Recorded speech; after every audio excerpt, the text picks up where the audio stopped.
Noi ne uităm în toate zonele de supply chain pentru a minimiza impactul nostru asupra mediului. Ne uităm la tehnologii cât mai eficiente din punct de vedere energetic, în așa fel încât să minimizăm consumurile, sau la frigiderele pe care le amplasăm în piață și unde ne uităm să fie cât mai eficiente din punct de vedere energetic, la modalități prin care putem reduce consumul de energie, cum ar fi instalarea de panouri fotovoltaice.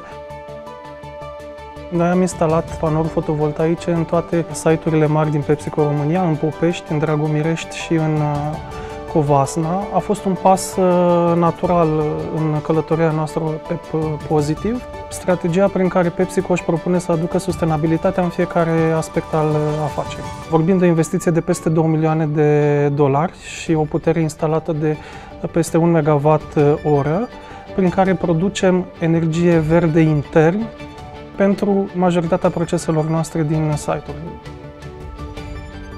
Pentru viitor ne propunem să extindem aceste panouri și să maximizăm suprafața instalată și ne uităm la absolut fiecare metru disponibil în site-uri, însemnând pe acoperișuri, în locurile de parcare, precum și toate celelalte suprafețe exterioare care ne permit să mai instalăm panouri și în felul acesta să facem încă un pas în călătoria noastră spre emisii net zero până în 2040.